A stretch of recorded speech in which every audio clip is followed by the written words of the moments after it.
कल केंद्र सरकार ने जैसे ही सुप्रीम कोर्ट बंद हुआ छुट्टियों के लिए, वैसे ही उसके कुछ घंटों के बाद ऑर्डिनेंस लाके सुप्रीम कोर्ट के जजमेंट को पलट दिया।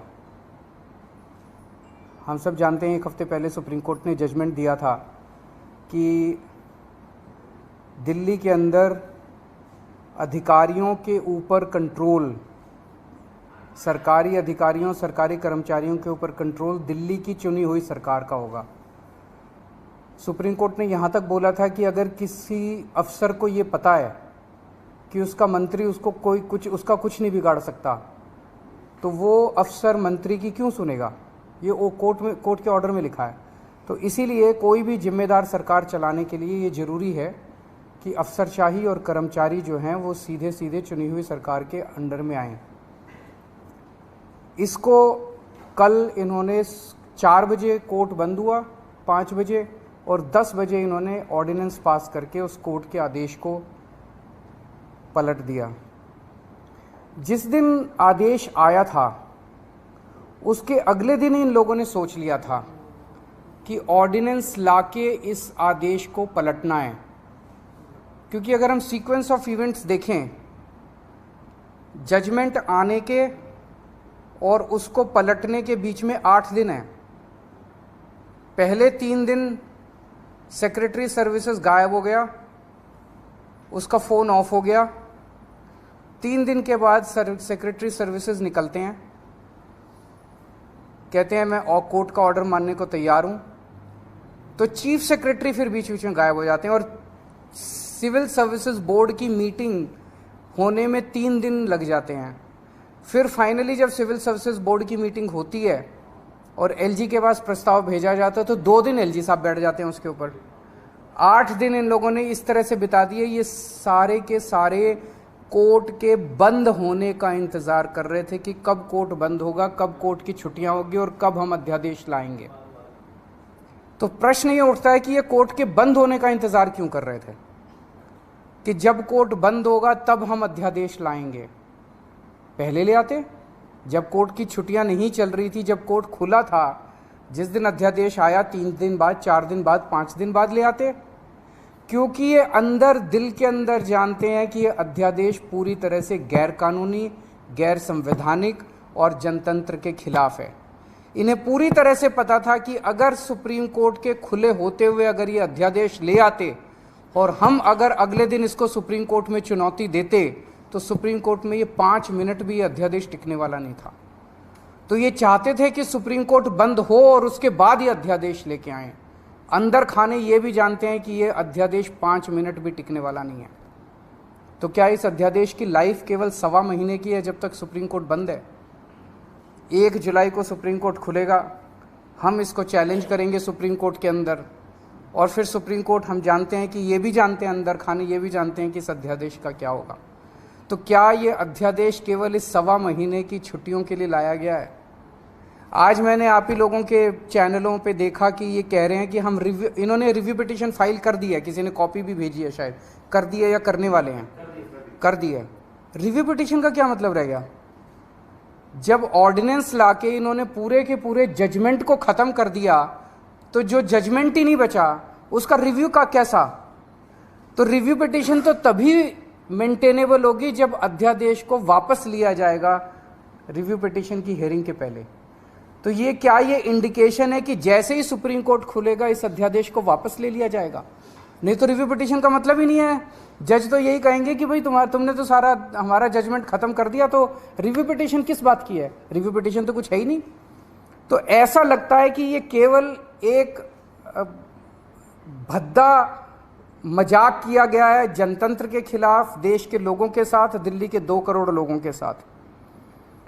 एक तरह से सुप्रीम कोर्ट ने जजमेंट दिया, क्लियर जजमेंट दिया कि दिल्ली की चुनी हुई सरकार को पूरा अधिकार है दिल्ली चलाने का, 3 सब्जेक्ट्स छोड़ के, police, law and order and land, बाकी सारे सब्जेक्ट्स हमारे पास हैं। उस जजमेंट को 1 हफ्ते के अंदर ये अध्यादेश लाके अगर ये टर्न डाउन कर देते हैं तो ये आम आदमी पार्टी तो बहुत छोटी सी पार्टी है, हम तो बहुत छोटे लोग हैं। ये तो सीधे सीधे केंद्र सरकार सुप्रीम कोर्ट को चुनौती दे रही है, सुप्रीम कोर्ट को चैलेंज कर रही है कि तुम जो मर्जी ऑर्डर कर लो, तुम्हारे सारे ऑर्डर हम 2 मिनट के अंदर ऑर्डिनेंस लाके बिल लाके सब खत्म कर देंगे। ये चैलेंज इन्होंने ये सुप्रीम कोर्ट को, सुप्रीम कोर्ट की मैजेस्टी को चैलेंज किया जा रहा है, उनकी पावर को चैलेंज किया जा रहा है कि तुम जो मर्जी ऑर्डर कर दो, हम तुम्हारे सारे ऑर्डर खत्म कर देंगे। सुप्रीम कोर्ट की इंसल्ट की जा रही है। This is a direct contempt of supreme court. आम आदमी पार्टी को 3 बार प्रचंड बहुमत, 4 बार, 3 बार असेंबली के अंदर मिला और 1 बार एमसीडी के अंदर प्रचंड बहुमत मिला आम आदमी पार्टी को। दिल्ली के लोगों ने बार बार चीख चीख के कहा है कि हमें आम आदमी पार्टी की सरकार चाहिए, हमें आम आदमी पार्टी की सरकार चाहिए, हमें आम आदमी पार्टी पसंद है। और बार बार इन लोगों ने आम आदमी पार्टी को की सरकार को काम करने से रोका है। तो ये तो एक तरह से खुली चुनौती है कि तुम जिसको भी, हमारी पार्टी के अलावा जिसको भी चुनोगे, हम उसको काम नहीं करने देंगे। ये क्या बात हो गई? ऐसे देश कैसे चलेगा? पहले ये 2015 में नोटिफिकेशन लेके आए, उस नोटिफिकेशन के बाद ये एक 2021 में एक कानून लेके आए, जिस कानून से और हमारी पावर्स छीनी गई। पिछले साल झूठे केसेस में फंसा के हम अच्छे स्कूल बना रहे थे, हमारे एजुकेशन मिनिस्टर को जेल में डाल दिया ताकि स्कूल ना बन सके। हम अच्छे मोहल्ला क्लिनिक अस्पताल बना रहे थे, हमारे उसको हेल्थ मिनिस्टर को जेल में डाल दिया ताकि स्कूल अस्पताल ना बन सके। और अब ये कानून लेके आ गए। ये बेसिकली तो काम करने से रोकना चाहते हैं आम आदमी पार्टी की सरकार को, क्योंकि जैसा काम आम आदमी पार्टी की सरकार कर रही है वैसा काम करने की इनकी ना तो नीयत है और ना इनकी कैपेसिटी है वैसा काम करने की। पर मैं दिल्ली के लोगों को भी और देश के लोगों को भी कहना चाहता हूं कि स्पीड स्लो जरूर होगी कामों की। आज जो इन्होंने अध्यादेश पारित किया है, उन्होंने और भी कई सारे सेक्शंस डाले हैं, अभी भी हम स्टडी कर रहे हैं, तो स्पीड जरूर स्लो होगी, लेकिन सारे काम होंगे। काम को मैं रुकने नहीं दूंगा। ये अध्यादेश दिल्ली के 2 करोड़ लोगों को बीजेपी ने एक तरह से तमाचा मारा है। बीजेपी का कहना है तुम जिस भी सरकार को चुनोगे, चुन के देख लो, हम काम नहीं करने देंगे, हम काम रोकेंगे, हम तुम्हारी सरकार को काम नहीं करने देंगे। ये तो दिल्ली के लोगों को का अधिकार है अपनी सरकार चुनने का। भाई संविधान देता है अधिकार कि आप जिस मर्जी को वोट देके चुनो। वो कह रहे हैं कि जिसको भी चुनोगे हम तुमको काम नहीं करने देंगे। आम आदमी पार्टी छोटी पार्टी है, हम बहुत छोटे लोग हैं। देश बड़ा है, देश इम्पॉर्टेंट है। कल हम नहीं होंगे, कोई और होगा, लेकिन देश रहेगा। इस तरह से सरेआम जनतंत्र को कुचलना, सुप्रीम कोर्ट को वो दिखाना, ये सही नहीं है। हम इसके खिलाफ सुप्रीम कोर्ट में या वो डालेंगे, इस ऑर्डिनेंस के खिलाफ सुप्रीम कोर्ट जाएंगे। और जब से ये ऑर्डिनेंस आया, केवल दिल्ली नहीं देश भर से मेरे पास फ़ोन आ रहे हैं, यहाँ तक कि बीजेपी के कट्टर समर्थक भी कह रहे हैं कि ये तो मोदी जी ने ठीक नहीं किया, ये तो प्रधानमंत्री जी ने ठीक नहीं किया। भाई 2015 में तुम नोटिफिकेशन लेके आए, उसी टाइम ले आते ऑर्डिनेंस, कोई कुछ नहीं कहता। 8 साल के संघर्ष के बाद दिल्ली के लोगों ने संघर्ष किया, आम आदमी पार्टी की सरकार ने संघर्ष किया। संघर्ष करने के बाद सुप्रीम कोर्ट ने जब इतना साफ फैसला दे दिया, उस फैसले को तुम पलट देते हो और तुम कहते हो हम सुप्रीम कोर्ट को नहीं मानते। इसके तो ये तो पूरा देश देख रहा है और पूरा देश कह रहा है ये तो बहुत गलत काम किया इन लोगों ने। तो दिल्ली के लोगों के बीच में जाऊंगा मैं अब, और बहुत जल्दी दिल्ली के अंदर महारैली की जाएगी। और मुझे जिस तरह से रिएक्शन आ रहे हैं जनता के, मेरे को लगता है कि इस बार दिल्ली के अंदर भारतीय जनता पार्टी को जनता 7 में से 1 भी सीट नहीं देने वाली। जनता बहुत नाराज़ है इनके हथकंडों से, इनकी तानाशाही से और इनकी गुंडागर्दी से। मैं आज इस मंच के ज़रिए सभी अपोजिशन पार्टीज़ को अपील करना चाहता हूँ कि राज्यसभा के अंदर जब ये बिल आएगा, ऑर्डिनेंस जब बिल के रूप में पेश किया जाएगा, इसे किसी भी हालत के अंदर राज्यसभा में पारित नहीं करवाना। मैं खुद एक पार्टी के नेताओं से जाके मिलूंगा, उनसे समर्थन मांगूंगा कि इस बिल को अपोज करना है, ये जनतंत्र के खिलाफ है, किसी भी हालत में हमें इस बिल को पास नहीं होने देना राज्यसभा के अंदर। अगर आप अभी नहीं हुई है, पर मैं करूंगा, सबसे करूंगा। वो तो सिंघवी साहब हमारे वकील हैं, वो देख रहे हैं, स्टडी कर रहे हैं।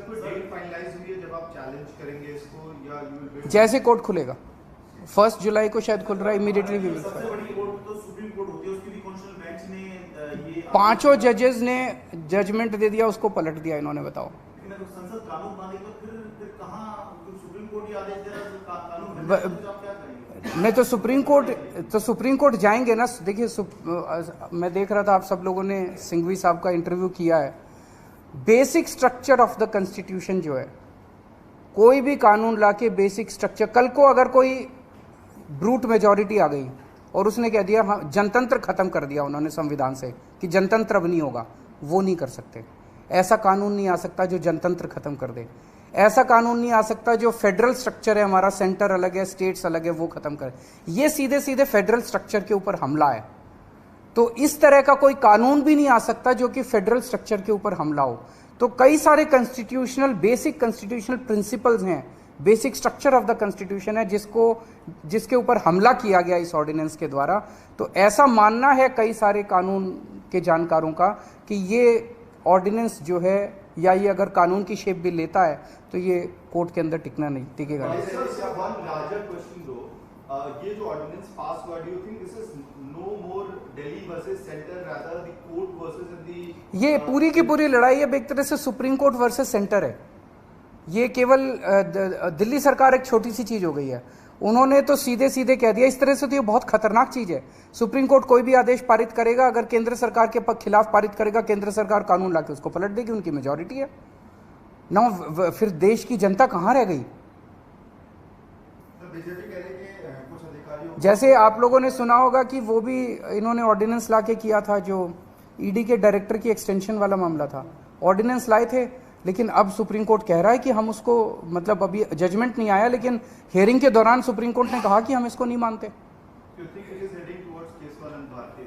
It is obviously Keshwanand Bharti was the basic structure of the constitution. This is basic structure. They are attacking the basic structure of the constitution. नहीं, नेताओं की नहीं, आम आदमी पार्टी दिल्ली में करेगी। मैं दिल्ली की जनता के बीच में जाऊंगा, घर घर जाऊंगा, मैं एक एक घर में जाऊंगा और उनको बताऊंगा कि किस तरह से इन्होंने किया है। आपकी पावर को छीना है। केजरीवाल छोटी चीज है, जनता बड़ी चीज है। एक एक आदमी की, दिल्ली की एक एक आदमी की पावर को छीना है, उसके जनतांत्रिक अधिकार को छीना है। जनता जिंदा कैसे रहेगी? इस तरह की अगर तानाशाही आ जाएगी तो जनता जिंदा कैसे रहेगी? उनके लिए काम कौन करेगा? बड़ी जल्दी हम पूरा प्लान अनाउंस करेंगे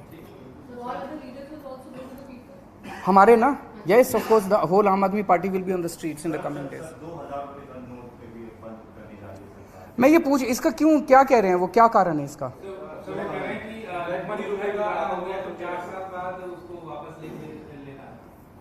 मैं तो बार बार कह रहा था कि सरकार को पढ़ा लिखा होना चाहिए, क्योंकि कभी कहते हैं कि भ्रष्टाचार खत्म करने के लिए 2000 रुपये का नोट लेके आए, कभी कहते हैं कि भ्रष्टाचार खत्म करने के लिए 2000 रुपये का नोट हटा दिया। तो मतलब कुछ समझ नहीं आ रहा कि सरकार कर क्या। पूरा देश को लाइनों में लगाए रखते हैं, पूरा दिन लाइनों में लगाए रखते हैं, हर 3-4 साल में लाइनों में लगा देते हैं। ये अच्छी चीज़ नहीं है, ये अनप्रोडक्टिव काम है। जनता को अपने परिवार पालने के लिए और अपना काम करने के लिए उसमें लगना चाहिए, ना कि बैंकों के अंदर जनता लाइनों में लगी है नोट बदलवाने के लिए। तो आप समझ ही रहे हैं उसके कारण क्या है।